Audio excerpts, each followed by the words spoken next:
د یو وخت خبره ده، په یو کلي کې د میټا په نوم باندې یو کس اوسېدو. د ده یو ښځه وه، د دې نوم نصیبه کینچي وه. د دې ژبه هم د کینچي په شانتې چلېدله. دی په دې کلي کې یو چودري سره کار کولو، خو د ده دا کار بالکل نه و خوښه. میټا غوښتلو چې د مفته روټۍ خوري او شپه ورځ خوبونه کوي. دا کار د ده ډېر خوښ و. دې چودري په دې کلي کې غوږانې او چیلۍ ساتلې وې. دی به د دې چیلیو شوده خرڅولو او دا شانتې به یې ډېرې پیسې ګټلې. یو ورځ یو چیلی 3 بچي راوړلو او دې چودري چې دا وکتلو نو ډېر زیات خوشحال و. دا شانتې وخت تېرېدلو. د وخت په تېرېدو سره د دې چیلۍ یو بچی ډېر زیات بیمار شو.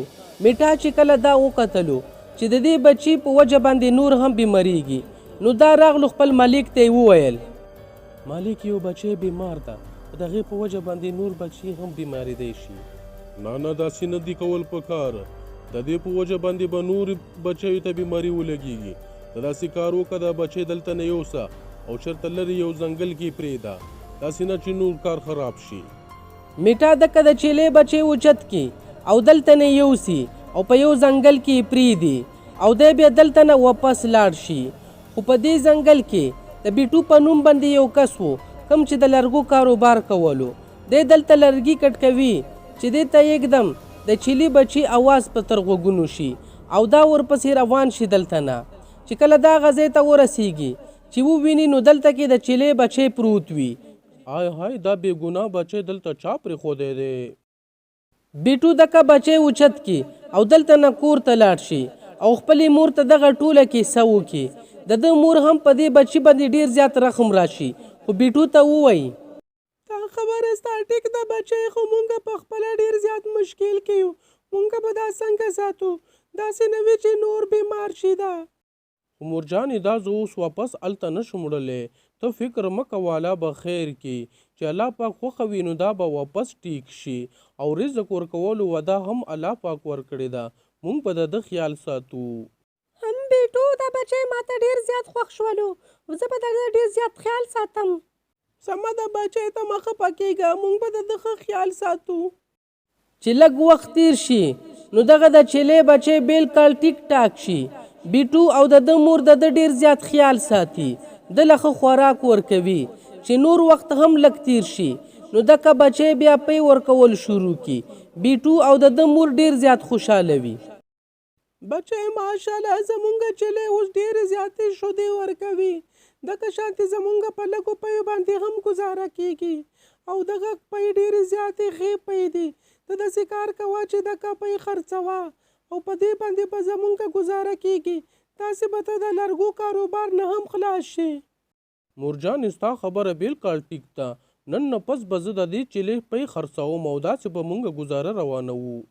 دې نه وروسته بیټو دکه پی روانې کړي او بیا یې کلي کې په کورونو باندې خرڅولو کړي.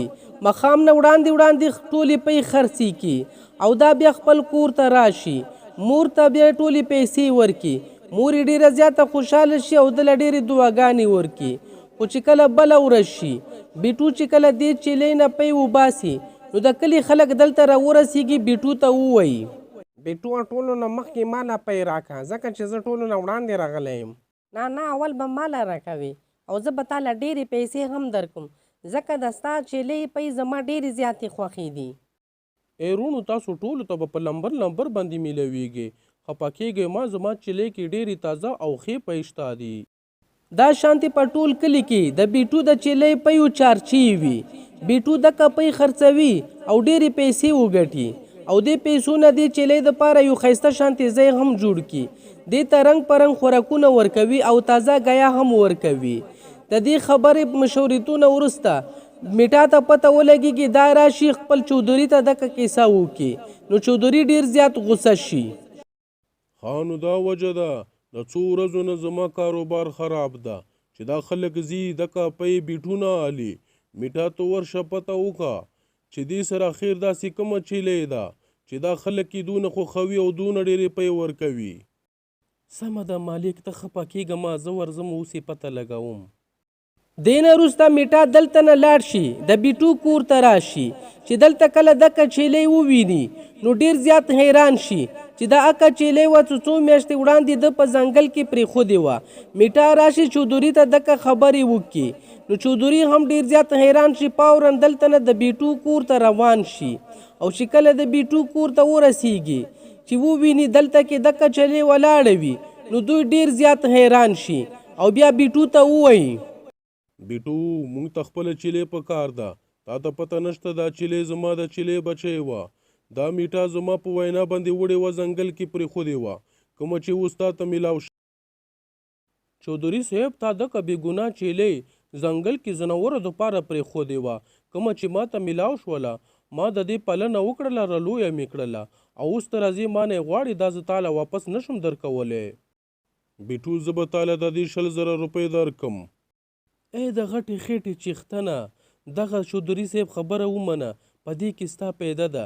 100,000 روپۍ ستا دپاره ډېر غټ شی ده که نه مونږ دکه چیلې بیا درنه په زور هم بېوی شو.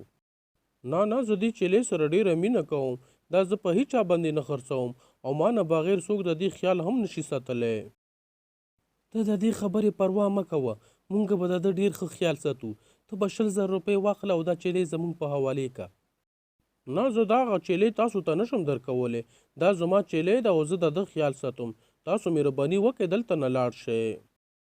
دوی دواړه مایوس او د غصې په حالت کې دلته نه لاړ شي. بیټو دکه چیلې ما ته په هر حال کې په کار ده.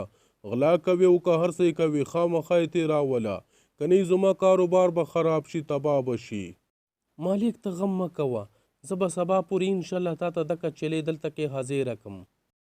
چې کله شپه شي په تیاره کې میټا د دې کور ته ورشي او دکه چیلې دلته نه راخلاصې کړي او د چودري کور ته یې راولي. چودري ډېر زیات خوشحال شي. په بله ورځ ته چې کله بیټو پاسي چې کله ورشي چې وویني چیلې په ځای کې نه وي نو بیټو ډېر زیات خفه شي. بیټو دنه لاړ شي مور ته دکه خبره وکړي. د بیټو مور او دی دلته کینی او ډېر زیات خفه وي. بچی ته د چودري کور ته ولې نه ورځې؟ ستا چیلې کیدای شي مغلطه کې وي ته خو یو ځل ورشه ووینه هلته. مورجانې که هغه چیلې هغوی بیولي هم وي نو بیا یې مونږ ته واپس نه راکوي خو ته خفه کېږه مه. الله مهربانه بادشاه ده. هغه چیلې ته مونږ ډېر زیات محنت کړی و او ډېره مې ساتلې وه. که هغه چیلې زمونږ په نصیب کې وي نو خامخا به دلته کې راځي. الله به یې مونږ له راکړي ته خفه کېږه مه. بل طرف ته چودري خپلې چیلې ته ډېر خوشحال وي. ده له ګیا ورکوي خو دکه چیلې هیڅ قسمه ګیا نه خوري. دا چیلې نه څه خوراک کوي او نه ده له شوده ورکوي. میټا ډېر زیات کوشش وکړي ډېرې ورځې تېرې شي خو دا شوده بالکل نه ورکوي او نه څه خوراک کوي. چودري له په دې خبره غوسه ورشي او میټا ته ووایي دا څه په غم باندې واوړېدو دا چیلې بهر وباسه. دا خو بالکل پی نه ورکوي او بس زما نقصان کوي. هسې مې ورباندې خپل ټایم ضایع کړلو. شابه دکه چیلې بار وباسه. میټا دکه چیلې بار پرېږدوي او دا چیلې دلته نه روانه شي. د بیټو کور ته ورسیږي.